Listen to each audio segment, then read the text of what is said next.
When it comes to immersing the audience, music is one of the most important tools a film can employ, but picking out the best track among thousands is no easy task.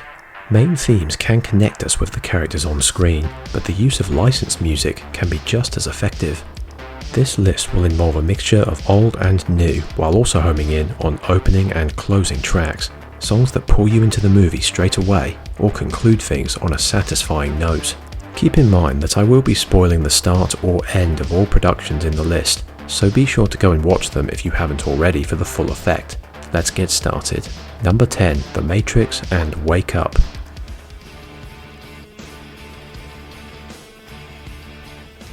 Starting off, we have one of the biggest and most fondly remembered movies of 1999.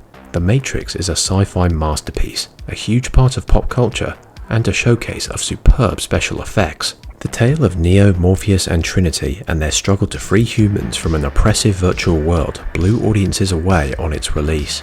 Say what you will about the sequels, but the original was epic and iconic in every sense of the word. It was far more thought-provoking than most blockbusters of the time, and a powerful showcase of science fiction, Hong Kong cinema, and other influences. The film's use of big-name artists like Rob Zombie, Marilyn Manson, and The Prodigy also cemented its reputation with audiences. The film needed a great send-off, and Rage Against the Machine obliged with Wake Up. Now that Neo is fully aware of the Matrix and bending the system to his will, he's taking the fight directly to his foes and delivers an impactful message. The protagonist steps out of the phone booth, a lone warrior amid hundreds of trapped humans, as the awesome guitar riffs kick in. It's a knockout ending that gets the audience super pumped to see what comes next, while tying in perfectly with the human-machine war. Number 9, Saturday Night Fever and Staying Alive. Back in the 70s, disco dance floors lit up the night, and no film encapsulated this feeling better than Saturday Night Fever. Music is one of the biggest pillars of John Badham's 1977 classic. There are many popular tracks used in Saturday Night Fever which elevated the film to stardom. More Than a Woman, If I Can't Have You, Disco Inferno, and others. Many of these were used to cue up some standout dance sequences, but the most famous and popular track comes in the film's opening. Strutting down the street in his fancy red shoes and colourful outfits, John Travolta and the Bee Gees turn Saturday Night Fever into an iconic production straight away. Tony Manero is an everyday guy on his way to work, trying his luck with women along the way. The funky tune is a great choice in itself, but the lyrics also connect to the main character as he navigates working-class economic malaise and social tensions. He has many ups and downs, but like everyone else, he's just getting by. Both the film and soundtrack are fondly remembered for popularizing the disco genre, but it's also elevated the Bee Gees to the top of the music scene. Number 8, The Bourne series and Extreme Ways. Taking on a more realistic and gritty approach to the espionage genre, Jason Bourne is arguably as well known as James Bond. Jumping from the pages of Robert Ludlum's books to the big screen, The Spy Gone Rogue found great cinematic success with the original trilogy, and Matt Damon's standout performance. The Bourne Legacy and Jason Bourne weren't quite as well received, but they were still able to get audiences in seats. The franchise is known for kinetic action and wide-ranging conspiracies, with the main theme from John Powell carving out a distinct identity. But another defining element arrives in the closing credits. Every Bourne movie ends with a version of Moby's Extreme Ways, a series tradition that caps off each entry in a deeply satisfying manner. When those opening riffs sound off, you know that each of the films is going to leave you on a high note. In Identity, the protagonist reunites with Marie. Supremacy sees Jason return to New York and watch over Pamela Landy in her office. Ultimatum is my personal favourite, with the track kicking in as Bourne starts to swim away undetected. For both tone and rhythm, Extreme Ways fits so perfectly into the narrative, the track has become synonymous with the series, and any future effort would be foolish to leave it out. Number 7, Shrek 2 and Accidentally in Love.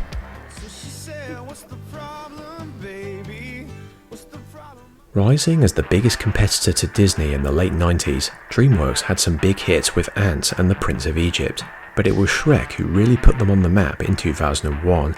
Thanks to great subversion, smart references, and wacky performances, the anti-Disney fairy tale was very well received. They veered away from the traditional approach and opted for something more modern, which also applied to the music.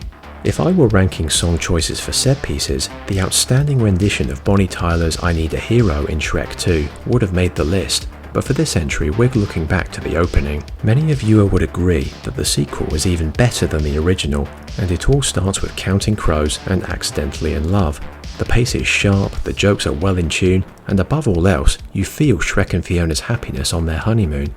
One of the best moments come when the two leads run through a meadow before the reveal of being chased by angry villagers. Every section of the song feeds into the action on screen, capped off by a beautiful moonlit view as the film begins in earnest.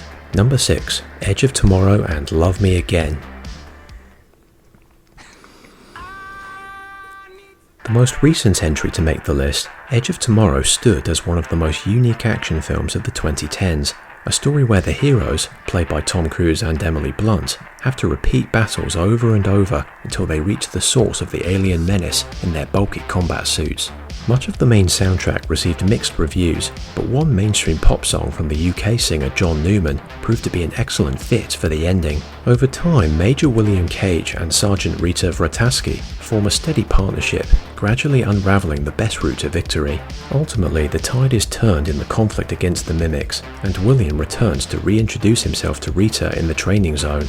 A smile lights up on his face, and we smash cut to the credits. A happy ending where only the main protagonist knows the full story. Love Me Again immediately starts to play, an energetic beat with lyrics that reflect Cage's personal side.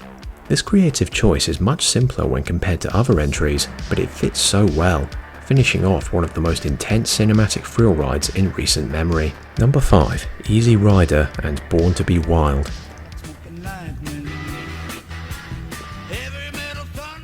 Jumping back 60 years amid all the counterculture, hippie movements and political upheaval, Easy Rider was one of the most influential film releases, slotting in perfectly with everyone who wanted to live wild and free.